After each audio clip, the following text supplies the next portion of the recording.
एक समय की बात है। भगवान बुद्ध एक दिन वन से गुजर रहे थे। तभी उन्होंने देखा कि रास्ते में एक व्यक्ति जमीन को जल्दी जल्दी खोद रहा था। उस व्यक्ति को जमीन खोदते हुए देख भगवान बुद्ध विश्राम करने के लिए वहीं पास के एक वृक्ष के नीचे बैठ गए और थोड़ी देर बाद उस व्यक्ति को जमीन के नीचे से एक कलश मिला। कलश हीरे और सोने चांदी से भरे हुए थे। उसने सोचा, आज मेरा भाग्य जाग उठा है। उसने कलश को बुद्ध के चरणों में रखा और कहा, आपके आशीर्वाद से ही मुझे यह दौलत प्राप्त हुई है। मैं इसमें से कुछ धन आपको भेंट करना चाहता हूँ। तो बुद्ध ने कहा, तुम्हारे लिए यह दौलत है, किंतु मेरे दृष्टि में यह विष के समान है, क्योंकि बिना परिश्रम के मिला हुआ धन विष के समान ही होता है।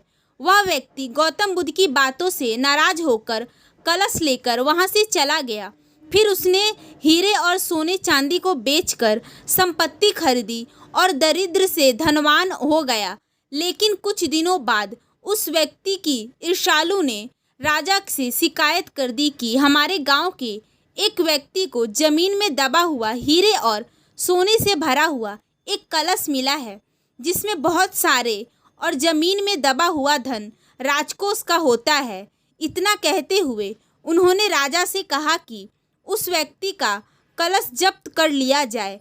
राजा ने उस व्यक्ति की बात मान ली और अपने सैनिकों से कहा कि उस व्यक्ति को बंदी बनाकर यहाँ लेकर आओ। राजा की आज्ञा के मुताबिक उस व्यक्ति को बंदी बनाकर राजसभा में पेश किया गया और उसे कलश जमा करने को कहा गया। तो उस व्यक्ति ने सच्ची बात बता दी कि मैंने हीरे और सोने को बेचकर संपत्ति खरीद ली है। राजा यह बात सुनकर बहुत क्रोधित हो गया और राजा ने उसे जेल में डालने का आदेश दिया और उसकी संपत्ति भी जब्त कर ली गई।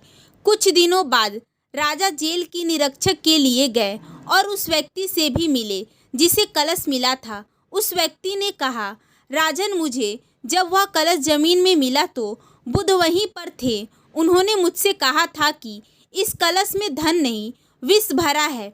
यह सुनकर मैंने उनका अपमान किया था और आज जेल में रहकर मुझे यह अनुभूति हो रही है कि उनकी बात बिल्कुल सच थी। बिना परिश्रम के मिला हुआ धन विष ही होता है।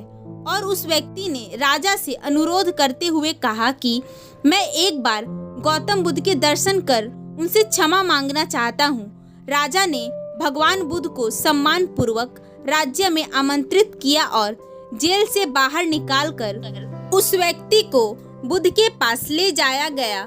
उस व्यक्ति ने बुद्ध के चरणों में बैठकर क्षमा मांगी और कहा, आपकी बात बिल्कुल सत्य थी।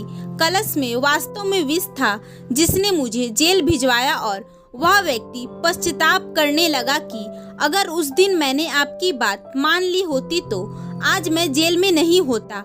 भगवान बुद्ध उस व्यक्ति के पश्चाताप को देखकर राजा से कहते हैं कि महाराज, इसे छोड़ दे। बुद्ध के आदेश से राजा ने उसे जेल से रिहा कर दिया। रिहा होने के बाद उस व्यक्ति ने उसी दिन से परिश्रम से प्राप्त धन से जीवन यापन करने का शपथ लिया और अपने घर चला गया। तो दोस्तों, इस कहानी से हमें यही शिक्षा मिलती है कि अचानक मिला धन ज्यादा समय तक नहीं रहता और वह धन हमारे लिए विष के समान होता है। इसलिए हमें मेहनत करके धन अर्जित करना चाहिए और अपना जीवन यापन करना चाहिए।